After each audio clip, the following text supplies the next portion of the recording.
बुवानी सांगितलंय त्या फक्त क्लिअर करतोय. पहिली या ठिकाणी आमचे शेलटकर आलेले आहेत. झाला भजन केला.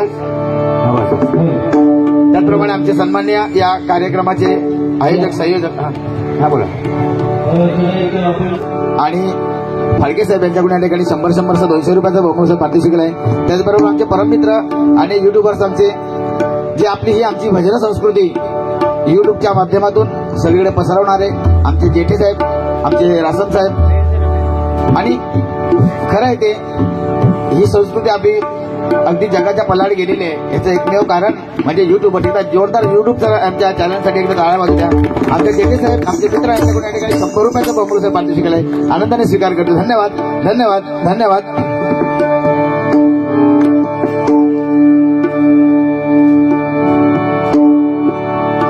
महत्वाचा पहिला मुद्दा बुवा कुटुंबाचा हायसून सुरुवात करते. बुवानी सांगल्यानी की आपल्या बायकोवर एवढा प्रेम करा, होय ना. आपल्या बायकोवर एवढा प्रेम करा, एवढा प्रेम करा की शेजारच्याची बायको म्हणूक होई. शेजारच्याची बायको म्हणूक होई तो घो गावा तो असो. म्हणजे तात्पर्य काय की आपल्या बायको ह्याच्यासाठी प्रेम करा की शेजारच्याची आपल्याला चांगलं बोलक होई. नाहीतर बाकी तो विषय काय नाही. म्हणजे बघा काय माणूस हा बुवा. आज परिवार आपल्या डेव्हलपरला किंवा भजनाला येतो याचं कारण बुवा लक्षात ठेवा. ही भजनामधील सात्विकता नाही का. आपलं भजन कसं असावं, आपलं भजन कसं असावं तर माझं मी जे भजन करतोय ते माझ्या आईने ऐकावं. मी जे भजन करतो ते माझ्या आईने ऐकावं. मी जे भजन करतो ते माझ्या मुलीने ऐकावं. मी जे भजन करतोय ते माझ्या पत्नीने ऐकावं, माझ्या बहिणीने ऐकावं. जर असं जर भजन करू शकलो तर ते खरं भजन बाबा. नाहीतर एकमेकाची उडी काढणं, एकमेकाच्या घरापर्यंत जाणं हे झालं भजनच नाही बाबा, नाही का. आज बुवांवर दडपण ह्याच्यासाठी झालंय. माझ्यावर दडपण, आम्ही दोघा पण त्याच्या गोंधळातच आहोत. घसे सुकले दोघांचे काय करायचं कळत नाही होतं नाही बुवा. अशी परिस्थिती. याचं कारण काय दडपण असतंय. आज बुवा अगदी महाराष्ट्रभर दौरे करतात, महाराष्ट्रभर कार्यक्रम करतायत, पण अशा ठिकाणी त्यांना दडपण येतंय. विचार करायचं कारण काय असेल. दडपण येण्याचं कारण काय असेल. कारण हे भांडूपचं हे जे आमच्या पंढरी म्हणतो, भांडूपची पंढरी, ह्या पंढरीचं देणं तसं आहे, ह्या पंढरीचं महत्व तसं आहे, मर्मत तसं आहे. कारण अशा ठिकाणी भजन करायची म्हणजे साधी गोष्ट नाहीये. एकमेकाबरोबर भांडण्याचं खूप खूप पॉईंट असतात. भांडण्यासाठी एकमेकाला सुरुवातच केली तरी कारण काय बोलायचं आहे गोठण करा हो महत्वाचा मुद्दा येईल लोकांकडे. तो तर काय मग बोलत नाही तर मी किती बोलून किती बोलणार त्या का. अकडे तकडे बघण्याने सारून सारून सारून पण करणार ते जोर करणार माणूस. कारण तो तसं पडवून घेणारच नाही तर किती काय करा पडवून घेणारच नाही माणूस. बुवाने सांगितलं की तू पहिलो 2020च्या विरोधात होतास बुवा. ह्या चुकीचा संदेश देतास तुम्ही. हा कळो काय फोटो व्हिडिओ इले माझे. हा आम्ही काय विरोधात आहेत, आम्ही काय विरोधात होतो आहेत असं नाही. आम्ही काय विरोधात होतो कुठेतरी बुवा 2020च्या माध्यमातून चुकीचं घडत होतं. त्याचा विरोध नाही बुवा. विरोध करणं गरजेचं नाही. जे भजन कुठेतरी चुकीच्या पद्धतीने. आता बघा ना आता किती असे पॉईंट आहेत की भजन काय काय होतं, काय काय ठिकाणी कसं भजन चालतंय. अहो महिला वर्ग कानावर अगदी हात ठेवतो. आपल्या बुवा भजनाला महिला वर्ग उपस्थित राहण्याचं कारण काय तर आपलं भजन तसं आहे. बरोबर ना. आणि हे आपल्या भजनाचं मोजमाप करणं. कारण ज्या ठिकाणी महिला वर्ग येऊ शकत नाही तर त्या ठिकाणी जे भजन होतं ते भजनच नाही असं मी मानतो. बरोबर ना.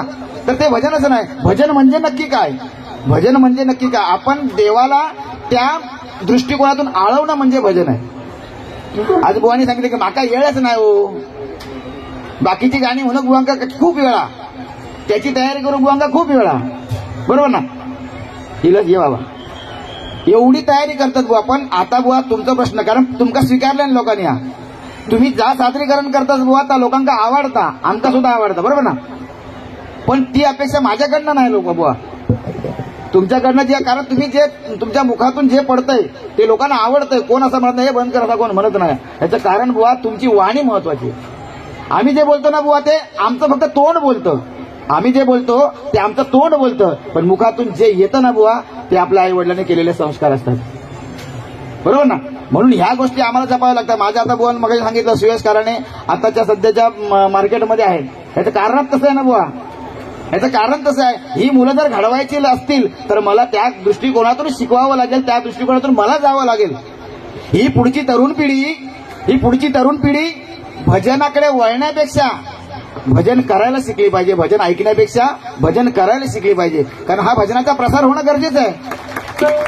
भजनाचा प्रसार होणं गरजेचं आहे. कारण बुवाना जो आमची पंचरत्न आम्ही ज्यांना म्हणतो, त्या पंचरत्नाने आम्हाला काहीतरी दिलंय. मग आम्हाला तर आमचं पण कर्तव्य आहे की आमच्या पुढच्या पिढीला काहीतरी दिलं पाहिजे. बरोबर आहे ना. मग आम्ही जर असं जर करीत राहिलो तर काय उपयोग नाही. पण मी करतो म्हणून तुम्ही करू खोया, तुम्ही करतात म्हणून मी करू खोया, असा तो भाग नाही. कारण कदमबुवा आणि पांचाळबुवांची जोडी यासाठी फेमस झाली होती की कदमबुवांनी अगदी मनोरंजनात्मक भजन केलं आणि लोकांना खेळवून ठेवलं. त्याच ताकदीने परशुराम पांचाळबुवांनी आपल्या बहारदार रागदारी गायनाने लोकांना ती आवड निर्माण केली बुवा. म्हणून अगदी आम्ही तुम्हाला चुकीचं ठरवतच नाही. मी माझं फक्त एवढंच म्हणणं आहे की ह्याच गोष्टी आपल्याला या पुढच्या पिढीला द्यायच्या आहेत. म्हणून आपण सिनियर म्हणून आज ही जबाबदारी आमची आहे, नाही का. तुम्ही म्हणताच आता एवढा विषय म्हणता बायकोच्या मुठीत असकी ना. कोण असो सांगा बायकोच्या मुठीत नाही, सांगा कोण नाही. सांगा तुम्ही बायकोच्या शब्दाच्या बाहेर आहात, होय की नाही तर सांगा सगळ्यांच्या समोर. आता माझं पसको नको. म्हणजे ह्यो माणूस किती धाकात. आता त्यांनी सांगले ना, माका वेगळं सांगायची गरज नाही. त्यांनी सांगले की मी जेव्हा घरात जातोय तेव्हा बायको लगेच चेन उघडता पाकिटाची. किती हाडले आणि ते माझ्या बायकोची काय दिसतात पाकिटा घातल्याची राहू शकत नाही. ती काय माहिती आहे जे येणार ते आमच्याकडे येणारच. अशी ह्यांना बघणार नाही होत ते का त्याच्या ह्या लागतात काय विश्वास लागतात बाबा त्याच्यासाठी. आणि बायकोना दुसऱ्याच्या बायकोन आपल्याकडे बघू होया की दुसऱ्याच्या बायकोन आपला असं म्हणू काय त्याच्यासाठी आपल्या बायको प्रेम करणं सोडून द्यावा. मी उद्या वैनिक जाऊन सांगतो युट्यूबच्या माध्यमातून तेवढीच मग क्लिप फक्त सोडा. ही याचा बंद करतोय ह्यो माणूस नागड तकडे फिरताना गावाची तर असं सांगतं सगळं बायकोबद्दल. चावटपणा घेतली ती असं काय ना बुवाने. माका माहिती होता बुवा काय बोलणार, डायरेक्ट केसांवरच मजा जाणार. होते तेव्हा लोकांका टेन्शन, नाही होते तेव्हा लोकांका टेन्शन, आणि हिल्यावर नंतरही लोकांका टेन्शन. म्हणजे बघा ह्याच्या अगोदर हे आता मुख्यमंत्री साहेब आमचे झाल्यानंतर त्याच्या अगोदर दोनच प्रश्न महत्वाचे. मुख्यमंत्री कोण होणार आणि गोठणकर बुवांचे केस. ह्याच्यावर ही नुसतं महाराष्ट्रभर चर्चा त्याच्यावर. पण बुवा आपले केस आपलं असं कोण म्हणता नाही गेले केस गेल्यावर असं कोण म्हटल्यापेक्षा गेलेली कसं असं कोण म्हणता नाही. आपल्या केस गेले तरी चालते परत येते माझ्यासारखी. पण एकदा कोण लेबल लागलं ना गेलेली केसा परत येणार नाही बुवा. लगेच ठेवा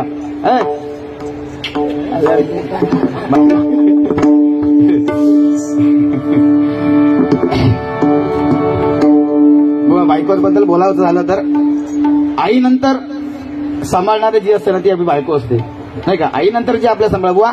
आम्ही तुमच्यासारखे महाराष्ट्रभर फिरत असतो बुवा. आमचा पाय घरात नसतो पण त्याच्या आपल्या पलीकडे जी आपला संसार सांभाळते, आपली नातेवाईक सांभाळते ती बायको असते बुवा, नाही का. म्हणून आज तिच्या जीवावर आहे मी. पण चेन उघडून बघित नाही हो. एवढाच करा फक्त. मी काय बोलतो याच्यावरच असतो मी.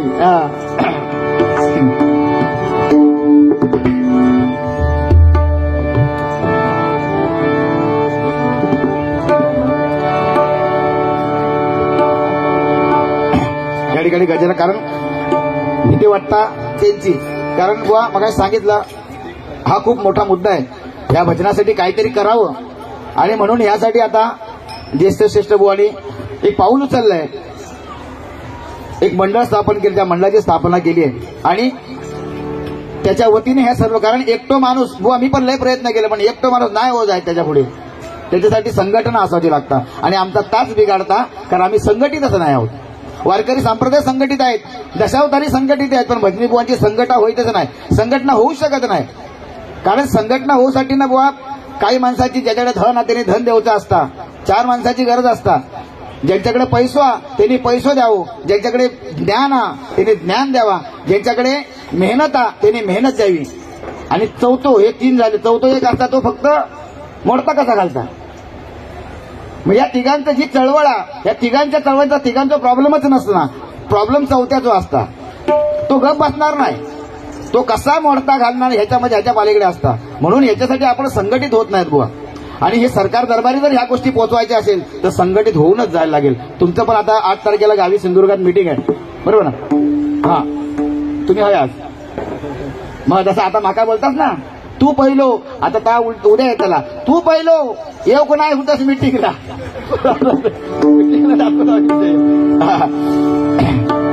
असो, बाकी काही जास्त बोलतच नाही, कारण जास्त बोलण्यामध्ये वेळ गेला तर, कारण आम्हाला सांगितलं अभंग गवळणी व्हायला पाहिजे, म्हणून मी थोडा गाण्याच्या ज्या माध्यमातून, कारण बोलण्यासारखं खूप आहे, खूप बोलावं वाटतं, पण तेवढा बोलण्याचा वेळ घालवला, कारण बुवा आमच्या बोलण्याचं काम बुवा आमचं चांगलंच करतं, काय प्रॉब्लेमच नाही. आता तुमका आवडतं मी बोलले तर तेवढा तुमका आवडायचा नाही, कारण प्रत्येकाचा एक साचा वेगळा आहे नाही का. म्हणून या ठिकाणी गजराला सुरुवात करते बुवाने. अगदी रामाचा जो उल्लेख केला बाबरी मशिदीचा, बुवा ना ह्याच नामचा काय आता बाळासाहेब ठाकरेंनी बुवा काय केलं की जेव्हा कोण जबाबदारी स्वीकारायला तयारच नाही तेव्हा एकटे आमचे हिंदू हृदय सम्राट बाळासाहेब ठाकरे उभे राहिले. त्यांनी सांगितलं, निष्ठून सांगितलं, ठेसून सांगितलं की ही जबाबदारी माझी आहे. माझ्या शिवसैनिकांनी ही बाबरी मशीद पाडली आणि हालिकादा या गळात झाला, तिने माफीच मागल्यानी सरळ. म्हणजे ह्याच गोष्टी बुवा आमका नडतात, ह्योच गोष्टी आमका नडतात. म्हणून एक शेर मारा, गाणं म्हणत नाही, फक्त एक शेर मारा असं वाटतो की माता कौशल्या पिता दशरथ, माता कौशल्या पिता दशरथ उनके बेटे राम, माता कौशल्या पिता दशरथ उनके बेटे राम, जहां राम ने जन्म लिया वहां बाबर का क्या काम, जहां राम ने जन्म लिया वहां बाबर का क्या काम. बहुत साल का यक्ष प्रश्न, बहुत साल का यक्ष प्रश्न उत्तर हमने बतलाया है, बहुत साल का यक्ष प्रश्न उत्तर हमने बतलाया है. जहां राम ने जन्म लिया था मंदिर वही बनाया है, मंदिर वही बनाया है, मंदिर वही बनाया है. पण आज परिस्थिती खूप वेगळी आहे. मी गजर पुन्हा तो गजर घेणार आहे याच्यासाठी, कारण आज परिस्थिती खूप वेगळी आहे. त्यावर माझा गजर आहे आणि त्या गजरातून प्रबोधन करेन आणि त्या गोष्टी ज्या आम्हाला सांगायच्या भजनाच्या माध्यमातून त्या सांगायचा प्रयत्न करेन. फक्त सुरुवात गजराची, कारण आता जी नवीन 2020चं जे माध्यम आहे, ह्या 2020 तसा खूप कठीण हा. त्याका नवीन नवीन गाणं योग होई, चंद्रा योग होया नाही का, पाखरा योग होया येता ना, पाखरा आपला तो विषय नाही. ही गाणी योग होई तर तुम्ही मोठे बुवा, नाहीतर तुम्ही बुवाच नाही. ही गाणी योग होई, पण प्रत्येकाचा, कारण ज्याच्या मुखातून गोड वाटते त्यांनीच म्हणायचा नाही का.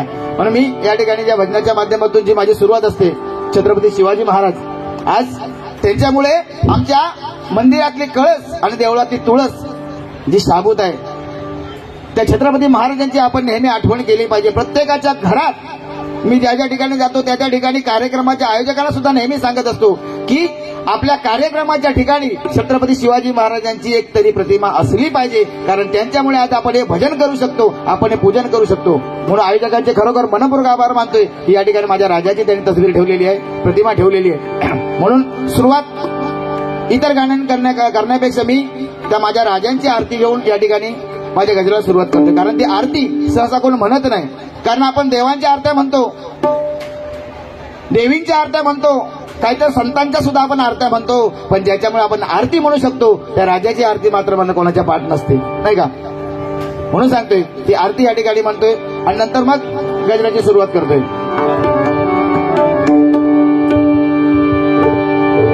जय देव जय देव जय जय शिवराया, जय जय शिवराया, यायानंद धरणा हर्या ताराया.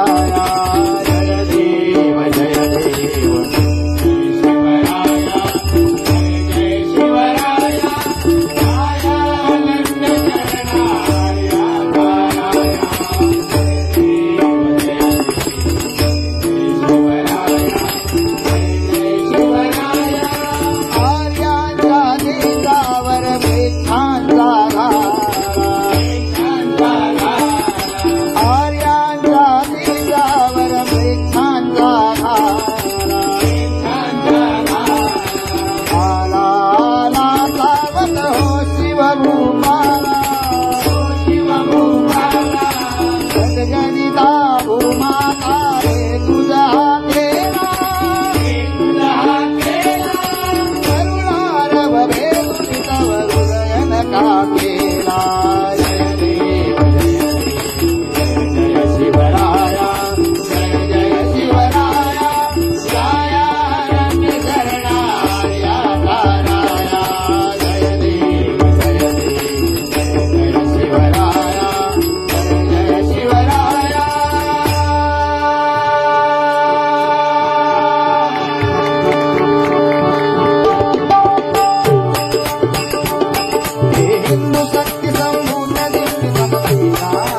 जय जय महाराष्ट्र माझा, गरजा महाराष्ट्र माझा, जय जय महाराष्ट्र माझा, गरजा महाराष्ट्र माझा, जय जय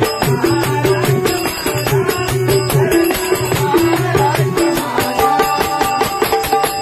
वरदा कृष्ण कोयना भद्रा गोदावरी, एक बनाले भरत भाई मातीच्या नागरी, भीमथडीचा दंडानाया,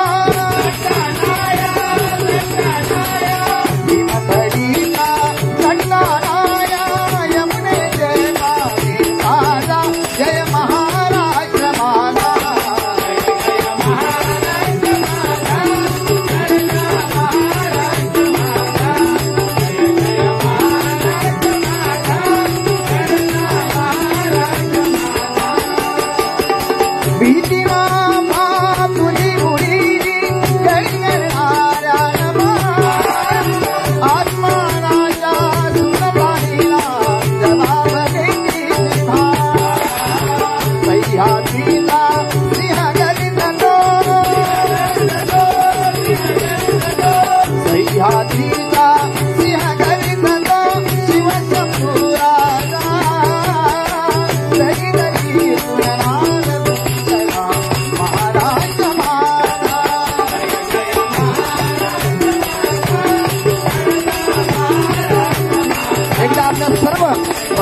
माझी विनंती आहे, जे जे छत्रपती शिवाजी महाराजांचा आदर करतात त्या सर्वांनी महाराजांचा जय जयकार करायचा एकदा. प्रौढ प्रताप पुरंदर महापराक्रमी रणधुरंदर क्षत्रिय गुलाम सिंहासनाधीश्वर महाराजाधिराज महाराज श्रीमंत श्री छत्रपती शिवाजी महाराज की, छत्रपती शिवाजी महाराज की, छत्रपती शिवाजी महाराज की. धन्यवाद धन्यवाद धन्यवाद.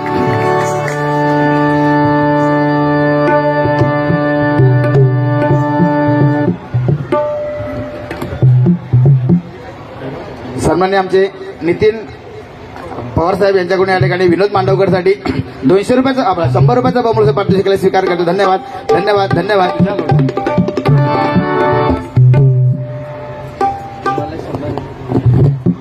आमचे मित्र देवेंद्र यांच्याकडून या ठिकाणी माझ्यासाठी 100 आणि विनोदसाठी 100 200 रुपयाचा बहुमूल्य पारितोषिकाला स्वीकार करतो. धन्यवाद धन्यवाद धन्यवाद.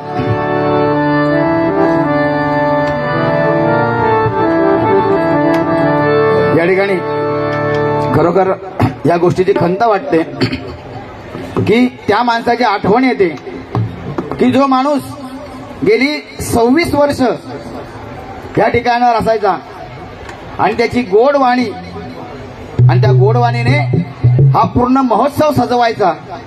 ते आमचे किशोर गावडे सन्मान्य पत्रकार आणि कबड्डीपटू असे किशोर गावडे आणि त्यांचा मोठा आधार आमच्या सन्मान्य सुजय दुर्ताना होता. आणि अचानक आम्हाला सोडून गेल्यामुळे एक मोठी पोकळी निर्माण झाली या महोत्सवामध्ये. आणि त्याच्यावर एक छोटंसं काव्य केलेलं आहे, ते फक्त तुमच्यासमोर एकच चरण केलंय, तो तुमच्यासमोर सादर करतोय.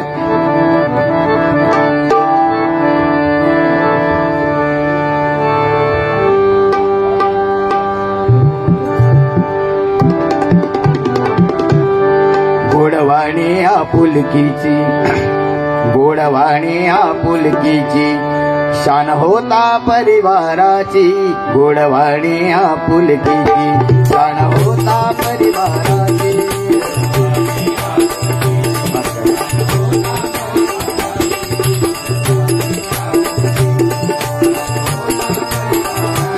गोडवाणी आपुलकीची शान होता परिवाराची.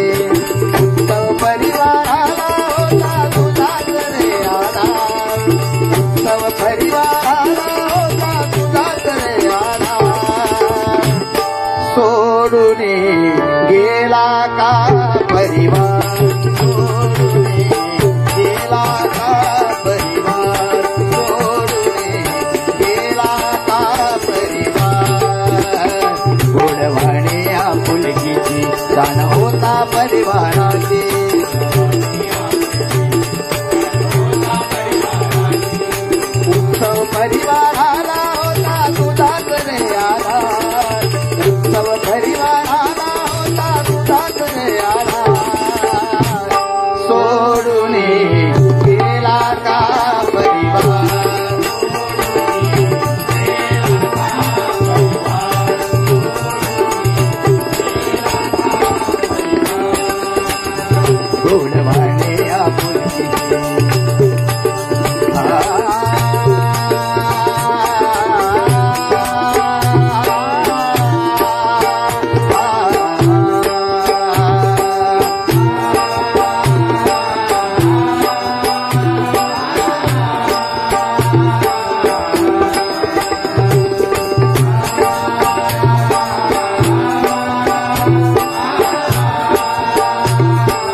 मंडळाच्या माध्यमातून त्या आमच्या कलावंताला आणि आज त्यांच्या जागी आमचे प्रकाश गोडे ही धुरा सांभाळत आहेत।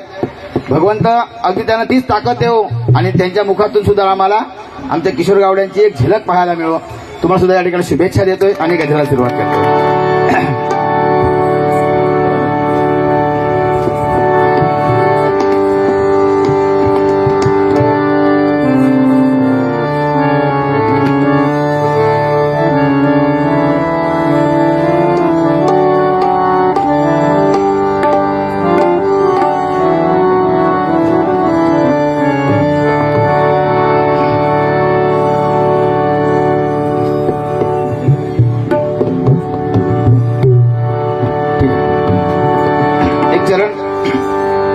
आमच्या उत्सव परिवारासाठी ज्यांनी अथक मेहनत दरवर्षी घेऊन हा कोकण महोत्सव साजरा करतात, हा कोकण महोत्सव आपल्या भांडुपकरांसाठी देतात। याचं कारण काय असेल? आता मगाशी सुजय धुरासाहेब बुवा आमचे धुरासाहेब जेव्हा आले तेव्हा तुम्ही बघितलं असेल, हा एवढा मोठा महोत्सव भरवणारा जो माणूस असेल तो काय असेल, त्याचे कपडे कसे असतील, कसा असेल, पण म्हणतात ना की साधी राहणी आणि उच्च विचारसरणी, साधी राहणी उच्च विचारसरणी आणि असा हा व्यक्तिमत्व जेव्हा आपल्यामध्ये येतो तेव्हा खरोखर आपलं वाटतं माणूस। एकदा सुजय धुरासाठी आमच्या एकदा जोरदार पुढे एकदा टाळ्या वाजू दे। हा फक्त एक गजक त्यांच्यासाठी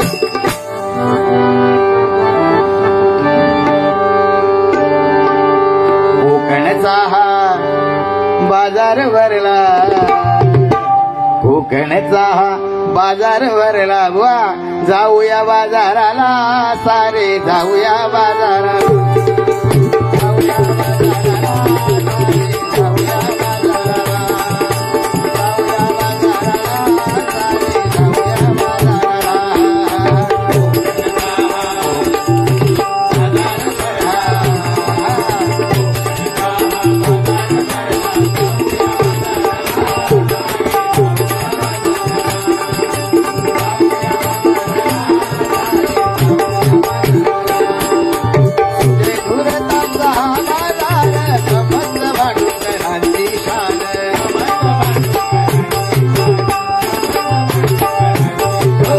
सुजय धुरतांचा बाजार एकट्याचा बाजार नाही तर आमच्या भांडुपकरांची शान आहे। म्हणून गेली 26 वर्ष, हा 27वा वर्ष आणि 27 नव्हे तर पुढील 100 वर्ष हा आयुष्य हा बाजार आमचा असाच भरू दे आणि ही अशीच गर्दी जमू दे आणि आमच्या या कोकणी माणसाचं, या कोकणी माणसाला व्यासपीठ मिळू दे। या भगवंताच्या चरणी प्रार्थना करतोय आमच्या सुजय धुरत साहेबांना शतायुष्य होऊ देते। म्हणून काय म्हणतोय? सुजय धुरतांचा बाजार समस्त भांडुपकरांची शान,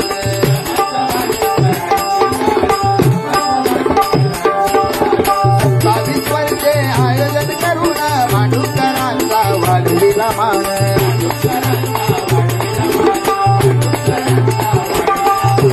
देवा वाटे आमच्या भांडुपकराला, देवा वाटे भांडुपकराला, जाऊया बाजाराला, जाऊया बाजाराला।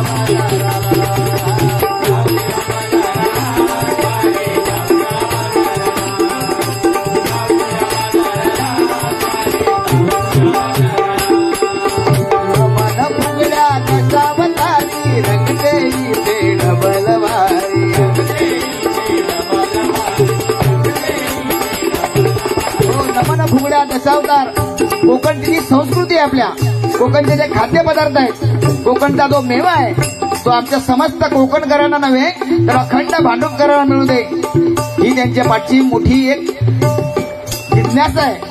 आणि त्या पोटी, त्या प्रेमापोटी, आपल्या भांडुपकरांच्या, आपल्या कोकणी माणसाच्या प्रेमापोटी हा एवढा महोत्सव भरवला जातो बघा। म्हणून काय सांगतोय?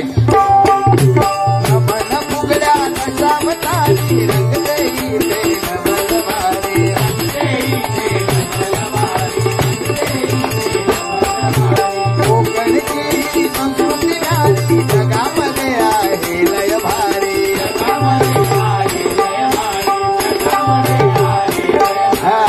कोकणची ही संस्कृती, कारण कोकणी माणूस आणि कोकणची संस्कृती ही जगामध्ये एक नंबरला आहे। कारण कोकणी माणसं तेवढीच प्रेमळ आहेत, दगडाला देव मानणारी ही माझी भोळी माणसं आहेत बघा। म्हणून आज हे भजन पूजन चालतं, कारण डबलबारी ही आपल्या कोकणामध्येच चालते, इतर ठिकाणी डबलबारी नाही चालत त्या। कारण ही संस्कृती आपल्या कोकणाची आहे, नाही का? ही संस्कृती आपल्या कोकणाची आहे, कोकणी माणसाची आहे. भजन म्हटलं की हा कोकणाचा श्वास आहे आणि तो श्वास कुठेतरी खुटला जातोय. गजराच्या माध्यमातून त्या गोष्टी बोलत जाईल. पण हा मान आज मला मिळालाय ते आमचे सन्मान्य संदीप गावडे, आमचे संतोष राणे, प्रकाश राणे यांच्यामुळे हा पुन्हा मान मिळाला. गेली बरीच वर्ष, जवळजवळ 10-1 वर्ष झाली असतील मी बारी केली होती. त्यानंतर आज पुन्हा तुमच्या समोर येतोय, नाही का? हा एकदा आमच्या संदीप गावडे, आमचे प्रकाश राणे, आमच्या संतोष राणेचे एकदा जोरदार टाळ्या होऊन जाऊ दे.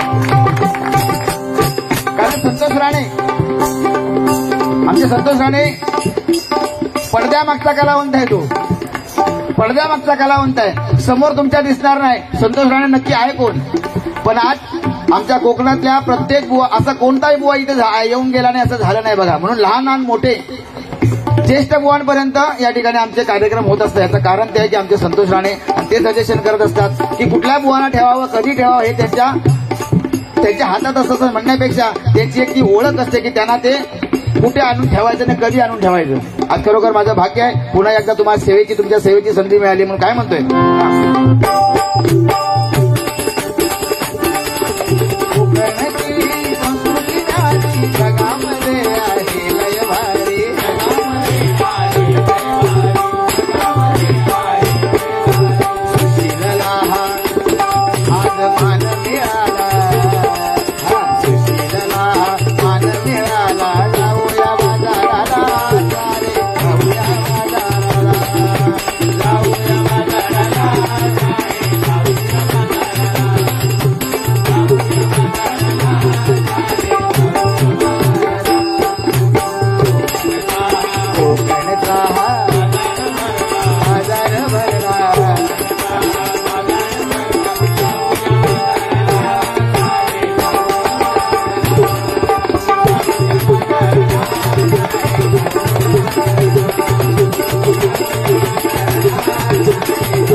धन्यवाद.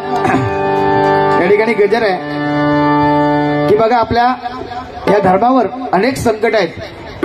तेव्हाही होती, आताही आहेत आणि याच्या पुढेही असतील. बघा आज तुम्हाला सगळ्यांना माहिती असेल वक्फ बोर्ड म्हणून एक संस्था आहे. आज रेल्वेच्या नंतर जास्त जागा कुठल्या संस्थेच्या नावावर असेल तर ती वक्फ बोर्ड. ही संस्था कोणाची आहे हे मी बोलत नाही, पण आज परिस्थिती अशी आहे की आपण ज्या जागेवर बसलोय, ज्या जागेवर आहोत, ही जागा आपली आहे की त्या बोर्डाची आहे हे आम्हाला अजून माहित नाही. कारण आचरा हे देवस्थान, आपल्या सिंधुदुर्गामध्ये आचरा हे देवस्थान खूप मोठं देवस्थान आहे. इनामदार म्हणून त्याची गणना केली जाते. अशा आचरा देवस्थानावर सुद्धा त्यांनी आता दावा केलेला आहे. बुवा आचरा देवस्थानावर दावा केलाय, बरोबर ना?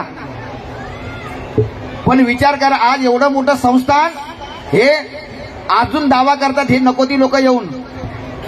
मग आपण आज या पुढे सुरक्षित आहोत की नाही याच्यावर आपल्याला विचार केला पाहिजे, बरोबर ना? आपण सुरक्षित आहोत. आपल्या गावची जमीन, वाडवडिलांनी केलेली जमीन, कसलेली जमीन ही आपल्या नावावर, हा काय हे मोठो. आणि खरोखर आज त्या माणसासाठी आपण एकदा जोरदार टाळे वाजूया की ज्यांनी एका वाचा फोडल्या, ते आमचे सन्माननीय पंतप्रधान नरेंद्रजी मोदी.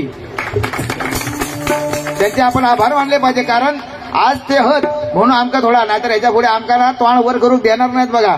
पण याच्यासाठी आपण सुद्धा कुठेतरी गालबोट लावतोय आपल्या या संस्कृतीला. ते कसं गालबोट लावतोय ते फक्त गजराच्या माध्यमातून जास्त वेळ काढणार नाही, कारण अभंगापर्यंत बारी व्हायला पाहिजेत. म्हणून कारण अजून काय 10 वाजले आताचे, बरोबर? काय बुवा बारी कशी आटपले हो? 10 वाजले आताचे, कमाल झाले लोक आटपले. मग आपण कसं गालबोट लावतो थोडक्यात तुमच्यासमोर मांडतोय आहे का?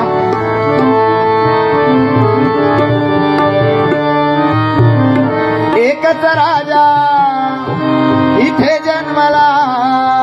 गजर फक्त ऐकून सोडून देऊ नका, त्याच्यावर थोडा तरी विचार करा, असं फक्त माझं मत आहे. या गजरामध्ये मी इतर काही वायफळ बडबड करणार नाही. जे मुद्द्याला धरून तेवढंच फक्त बोलणार, कारण डबल बारी इथं माझी संपलेली आहे थोडक्यात. कारण ज्या गोष्टी मला पोहोचवायच्या आहेत, ज्या संतांनी पोहोचवल्या अभंगाद्वारे, संतांनी जनजागृती केली, धर्माचा प्रसार केला. तसं आमचं सुद्धा एक कर्तव्य असतं की भजनी बुवा म्हणून हे एक मोठं काम, आमची मोठी जबाबदारी आहे की आपण हे आपल्या भजनाचा प्रसार करणं, आपल्या धर्माचा प्रसार करणं हे आपलं आद्य कर्तव्य आहे. म्हणून हा गजब तुमच्या समोर सादर करतोय बघा. एकच राजा इथे जन्माला शिवनेरी किल्ल्यावर, एकच राजा इथे जन्माला शिवनेरी किल्ल्यावर. माझ्या राजाचं माझ्या देवाचं नाव गाजतंय गड किल्ल्याच्या गडावर. माझ्या देवाचं नाव गाजतंय किल्ल्याच्या गडावर. माझ्या राजाचं नाव गाजतंय किल्ल्याच्या गडावर.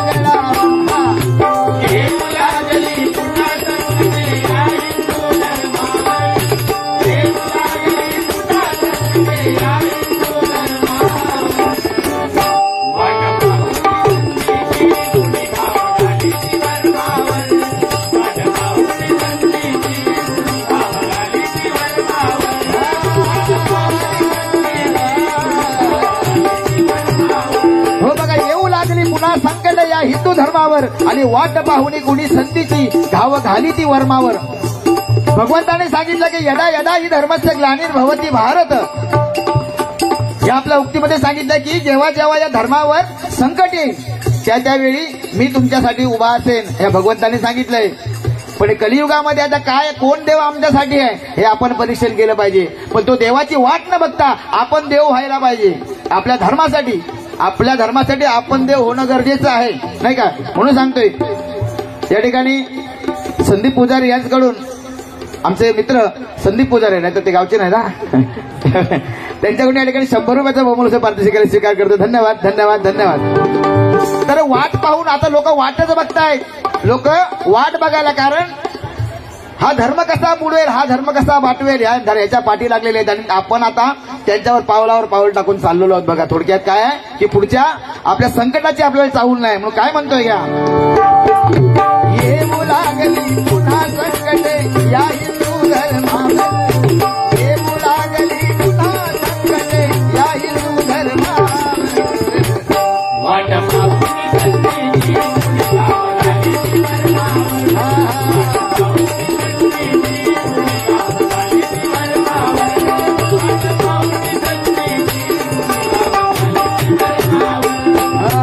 शिवरायाने धर्म संस्कृती जपली जीवाच्या पाड.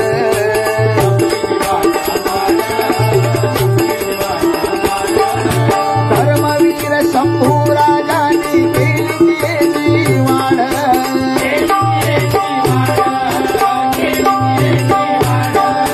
बाळासाहेबांमुळे शोभली. शिवरायांनी धर्म संस्कृती, छत्रपती शिवाजी महाराज जन्माला येण्यापूर्वी 5 सुलतानी सत्ता आपल्या या महाराष्ट्रावर, आपल्या या राज्यावर थै थै नाचत होत्या. 5 सुलतानी सत्ता थै थै नाचत होत्या. आणि त्यामध्ये माझ्या राजाचा जन्म झाला आणि हे स्वराज्य निर्माण झालं. हे स्वराज्य निर्माण करण्यात त्यांच्याबरोबर त्यांच्या आऊसाहेब जिजामाता आणि त्याच्याबरोबर त्यांचे मावळे यांनी सर्वांनी एकत्र येऊन हे स्वराज्य निर्माण केलं. आणि त्यानंतर बघा छत्रपती, प्रत्येक माणूस असतो. आज ह्या गोष्टी आपल्याला सांगायला पाहिजे, त्याचं कारण सांगावं लागतं. त्याचं कारण कसं आहे बघा, छत्रपती शिवाजी महाराज त्यांच्याकडे मनसबदारी होती, राज्य होतं, पैसा अडका, काही कमी नव्हतं. काय गरज होती त्या माझ्या राजाला, की स्वराज्य निर्माण करायची. पण हे धर्म टिकला पाहिजे, आपलं राष्ट्र टिकलं पाहिजे, ही त्याच्या मागची धारणा बघा. त्यानंतर जी धुरा सांभाळली असेल ती माझ्या शंभू राजाने. पण छत्रपती शिवाजी महाराज लोकांना समजले, पुस्तकातून समजले, तो एक थोर राजा होऊन गेला. पण त्यानंतर संभाजी महाराज जे दाखवले गेले, तो माझा राजा हा बदनामच होऊन दाखवला गेला. तो बखरीमध्ये असू दे, तो पुस्तकामध्ये असू दे, तो चित्रपटांमध्ये असू दे, नाटकांमध्ये असू दे, तो माझा राजा हा नेहमी बदनामच झाला. काय म्हणे तर तो स्त्रीलंपट होता, काय म्हणे तर तो व्यसनाच्या आहारी गेला होता. अहो साधी गोष्ट आहे. जेव्हा संगमेश्वर मधून अटक केली माझ्या राजाला, 42 दिवस अब तो नाथ हाल केले. रोज एक अवयव कापला जात होता, कधी हात पाय छाटले गेले, कधी कान कापले, कधी नाक कापलं. एक तर काय तर सांगावी, जीवा काढून दिली हातात हो. आणि कहर तो काय म्हणावा, अगदी डोळे त्या लाल अगदी शिगा तापून ते डोळे, खोबणीतले डोळे काढले गेले हो. आणि त्यामध्ये गरम शिसं होतलं. काय म्हणून राजाने स्वीकारावं, का म्हणून राजाने हा हाल केले घेतले. अहो आपल्याला जर सुई लागली तरी आई आठवते, आपल्याला सुई लागली तरी आई आठवते आपल्याला. म्हणजे हे राज्याचे हाल त्यांनी का सहन केले असावेत. हो जेव्हा अटक केली तेव्हा औरंगजेबाचा पहिला प्रस्ताव होता, माझा धर्म स्वीकार, ही मनसबदारी तुला देतो. काय सांगितलं, हा धर्म स्वीकार, मनसबदारी तुला देतो. अरे थुकतो तुझ्या मनसबदारीवर सांगणारा माझा एकमेव राजा म्हणजे माझा शंभू राजा. अरे जगावं कसं, या महाराष्ट्रासाठी, या राज्यासाठी, या धर्मासाठी जगावं कसं, हे माझ्या छत्रपती शिवाजी महाराजांनी आम्हाला शिकवलं. धर्मासाठी जगावं कसं हे छत्रपती शिवाजी महाराजांनी आम्हाला शिकवलं. आणि धर्मासाठी मरावं कसं हे माझ्या शंभूराजाने आम्हाला शिकवलं. हे आमच्या शंभूराजाने आम्हाला शिकवलं बघा. म्हणून ह्या गोष्टी आपल्या मुलांना समजल्या पाहिजे. पण आपण कुठेतरी चुकतोय, आपण कुठे चुकतोय नक्की हे सांगतोय बघा. घ्या बाळासाहेबांमुळे भक्ती मुळी घरामध्ये, बाळासाहेबांमुळे भक्ती मुळी घरामध्ये, वाट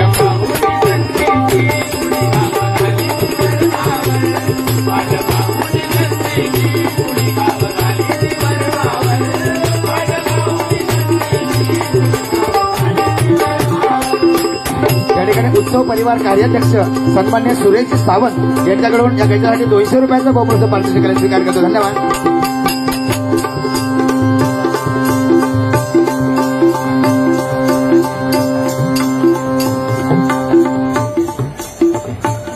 या ठिकाणी या भांडूप नगरीमध्ये अशा आणखी एका चांगल्या बुवाचं आगमन झालेलं आहे. ते म्हणजे आमच्या संदीप पुजारी बुवांचे विद्यार्थी आहेत सुरेश खांडेकर या ठिकाणी आलेले आहेत. त्यांच्याकडून या ठिकाणी 100 रुपयाचा बहुमूल्य पारितोषिकाला स्वीकार करतो. धन्यवाद धन्यवाद धन्यवाद. त्याचप्रमाणे आमच्या मार्गदर्शक सन्मान्य कैलासी काशीराम परब यांचे समर्थक समन्वयक सन्मान्य मुरारी भाभी कारणे यांच्याकडून या ठिकाणी माझ्यासाठी बंद बकेट आलेलं आहे. त्याचप्रमाणे विनोदसाठी 100 रुपये, राजसाठी 100 रुपये आणि आमच्या चक्रीवादीसाठी 100 रुपयाचं 300 रुपयाचं बहुमूल्य पारितोषिक दिलेलं आहे. वाटून घ्यावा. सन्मान्य प्रकाश गोडे, काव्या गोडे, नवरंग कला मंच भांडूप यांच्यातर्फे मोहर ही एकांकिका गुरुवार दिनांक 12 डिसेंबर रोजी इथे होणार आहे.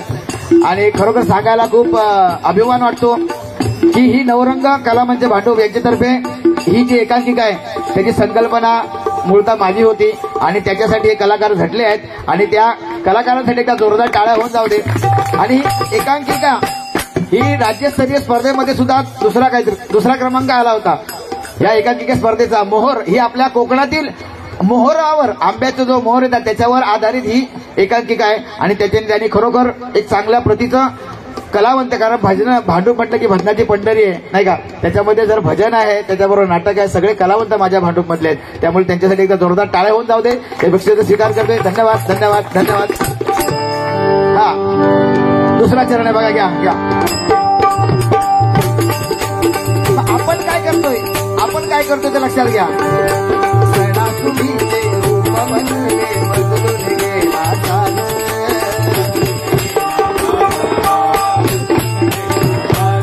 अहो मंदिरातल्या घंटे काही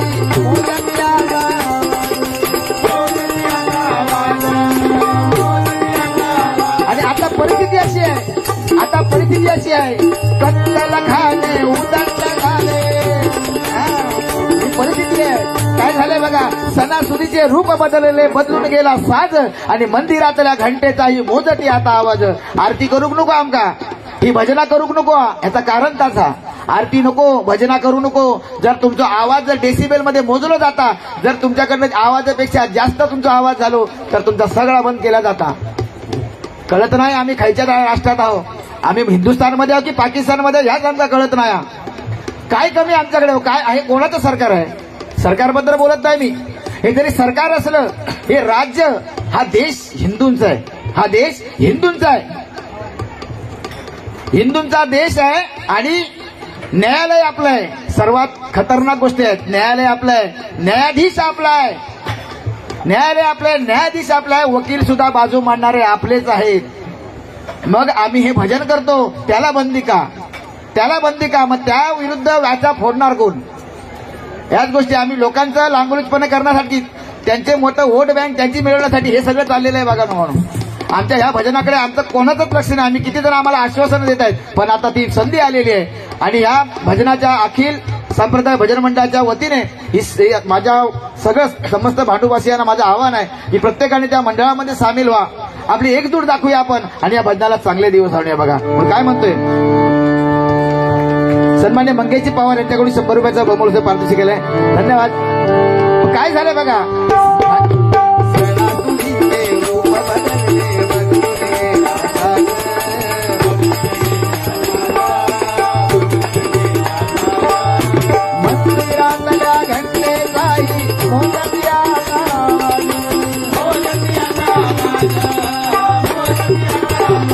सणासुदीचे रूप बदलले.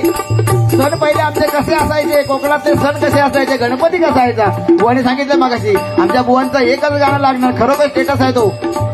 आज बुवांचं ते गाणं आणि बुवांचं हे गाणं बघा, म्हणजे काशीराम परब बुवा म्हटले की ही समीकरणच आहेत बघा. जसं बुवाने मग सांगितलं, महाराष्ट्रामध्ये निसर्गरम्य सुंदर ते कोकण, तसंच बुवांचं मालवणी माणसासाठी सुद्धा एक गाणं आहे नाही का. बघा, मालवणी माणसा मुंबई गेलास तर मालवणी बोला तू राजा नको.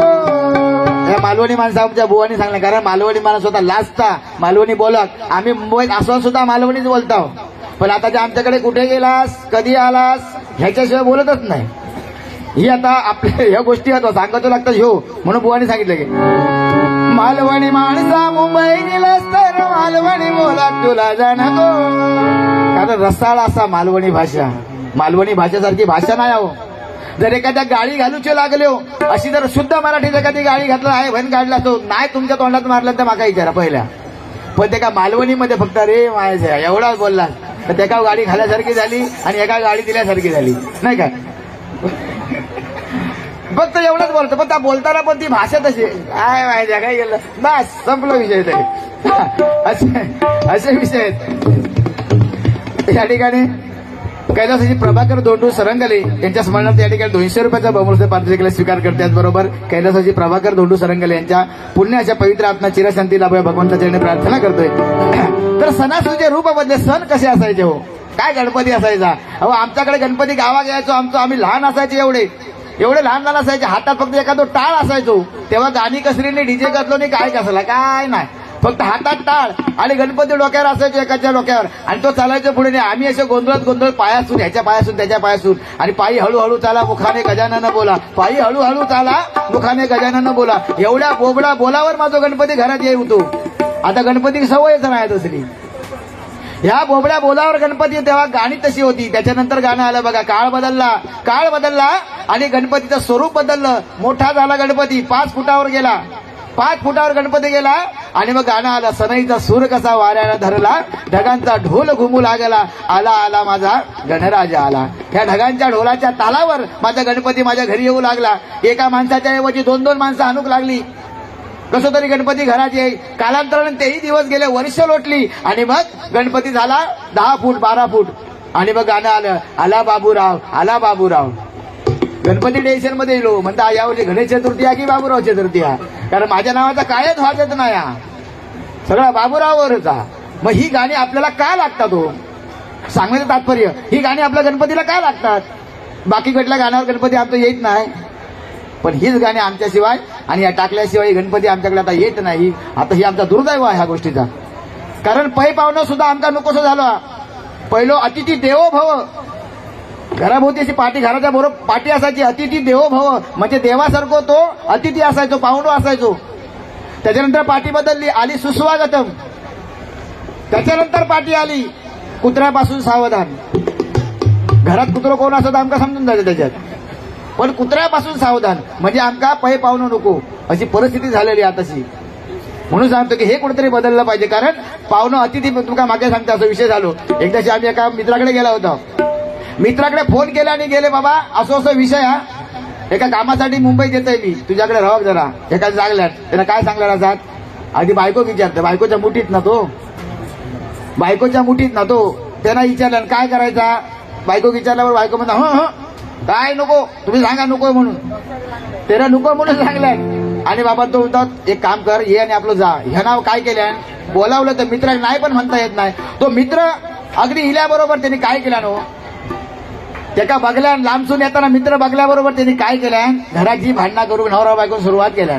ही आपटा धोपड सुरुवात झाली, ह्याना सुरुवात केल्या, बायको सुरुवात झाली, दोघांची आदळ आडपड सुरुवात झाली. अगदी हिना पेलो मारला, त्यांना तांब्यो मारला, हिला लाटणी मारला, सारा सुरू झाला. ह्याना पाऊल आतमध्ये टाकल्या त्या पाहुण्यान पाऊल आतमध्ये टाकल्याबरोबर ह्यो तांब्यो विरोध त्याच्या कपाळाच्या बाजूकच आपटलो. तो म्हणतो आहे काय खरा नाही, त्यापेक्षा आपल्याला गेलेला बरा. म्हणून त्याला बाहेर पाय काढतो पाय घेतलाय. आणि बाबानो काय झाला, त्या माणसांची वाजवल्यानंतर बायकोच्या आणखी बायको रडाक लागली. ह्यो म्हणता आता हे थांबण्यात काय अर्थ ना, आपला गेलेला बरा. त्याचं पाय तसं बाहेर काढतो बघल्याबरोबर ह्यो आपलं गो गेलो तुझ्याकडे. गो असा काय, मी तुका खऱ्यान मारलं होते का, एवढा रडा काय झाला, मी फक्त मस्करीच केलं होते तुझी. एवढा बोलल्याबरोबर ती बायको ती घबरावता. ते म्हणता मी तर काय खऱ्यात रडा होतोय, मी पण मस्करीच करी होतोय. तो पाहुणा येईल आतमध्ये, तो म्हणता मी तरी काही खऱ्यान गेलोय, मी पण मस्करीच केलंय. असे हे पाहुणे असतात बघा. पण पै पाहुणा ही आपली संस्कृती आहे. शेलावणारं ते हा हा हा बरोबर नको नको समजलं. तुमच्या पावलावरच जी टाकला त्याच्यावरच आमका समजला काय चालवायचं. महापुरुष प्रासादिक भजन मंडळ श्रीधर मुंगेकर बुवा यांचे शिष्य राजेश मर्ग यांच्याकडून या ठिकाणी बुवांसाठी 100 आणि माझ्यासाठी 100 असं 200 रुपयाचा बहुमूल्य पारितोषिक स्वीकार करतो. धन्यवाद. त्याचप्रमाणे भूषण राणे यांच्याकडून या ठिकाणी 100 रुपयाचा बहुमूल्य पारितोषिकाला स्वीकार करतो. धन्यवाद. एक चरण घेतो आणि गजर संपवतोय.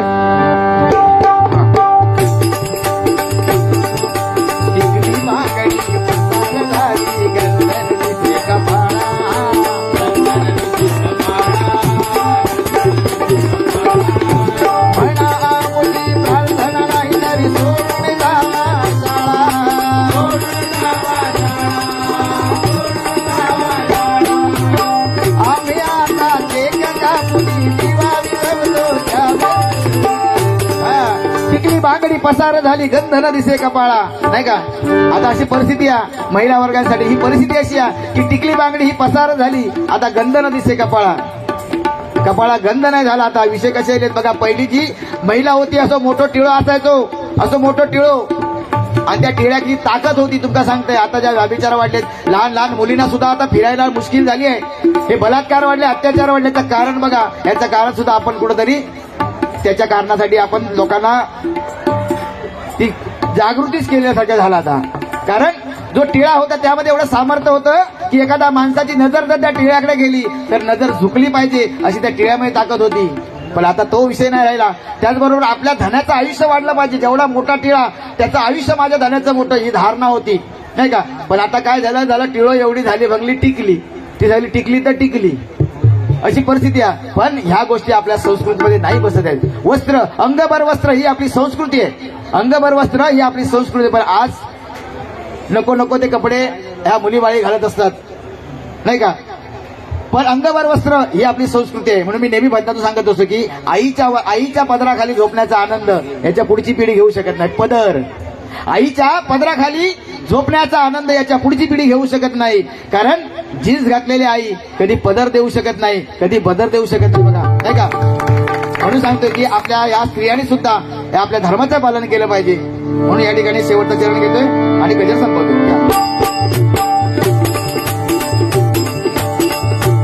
आपण पाश्चात्य संस्कृती ही आपलीशी करतोय. केक कापणं आता एवढं फॅड झालंय. शेवटचा केक कापणं हे आपल्याला फॅड झालंय की बघा. पहिलं तरी वाढदिवसा कापायचे, आता वाढदिवस काय ते काय लागत नाही, फक्त सेलिब्रेशन लागता, होय ना. ते सेलिब्रेशन लागता. तुम्ही जन्मा केलास केक कापणे, बारशाक केक कापू होयो, साखरपुड्यात केक कापू होयो, लग्नात केक कापू होयो, नाही फक्त मेल्यावर फक्त केक कापू तो ठेवल्या. तो एकदा केक कापून सुरुवात करा म्हणजे संपलं विजय जवळ त्याच्यात. म्हणून सांगतोय की ही आपली संस्कृती नाही बाबांनो, ही आपली संस्कृती नाही. भजन पूजन ही आपली संस्कृती आहे. आपल्या धर्माबद्दल आपल्याला प्रत्येकाला त्याच्या प्रती आदर असला पाहिजे. त्याच्या प्रती आपल्या धर्माचा प्रसार करणं, आपल्या धर्माचा प्रचार करणं हे आपलं आद्य कर्तव्य आहे. आणि पुढे ह्या जर गोष्टी आपल्या सहन करायच्या नसतील तर संघटित होणं गरजेचं आहे. म्हणून या ठिकाणी हा गजर या ठिकाणी संपवतोय. धन्यवाद.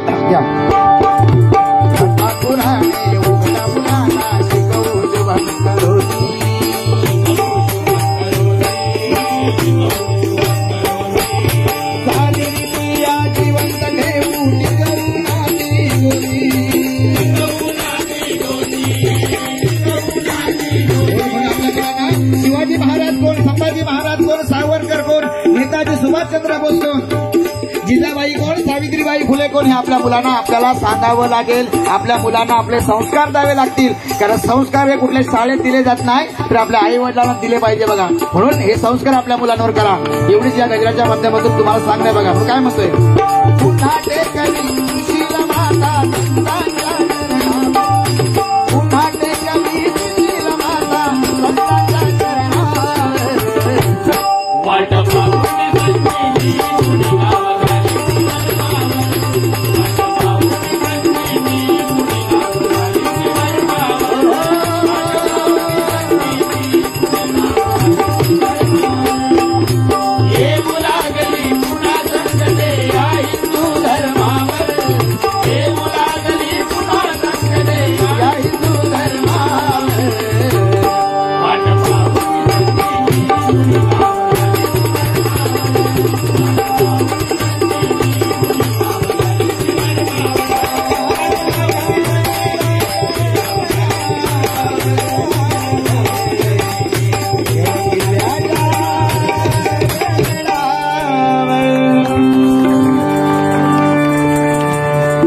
शब्दरचना याच्यासाठी आमचे सुरेंद्र परब आमच्या बुवांचे सुपुत्र यांच्याकडे 500 रुपयाचा बहुमूल्य पारितोषिकाला स्वीकार करतो. धन्यवाद.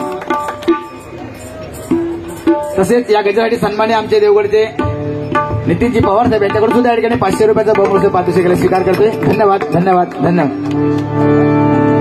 त्याचबरोबर तुम्हाला सर्वांना या ठिकाणी सांगू इच्छितो की आमच्या बुवांनी सांगितलं मगाशी उल्लेख केला 12-12-12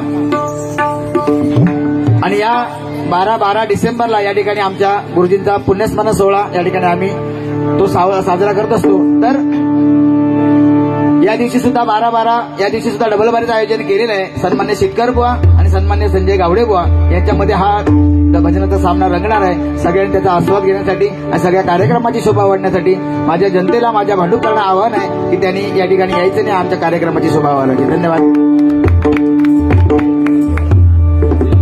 सन्मान्य आमचे प्रकाश राणेबुवा यांच्याकडून या ठिकाणी 200 रुपयाचा बहुमूल्य पारितोषिक स्वीकार करतोय. धन्यवाद.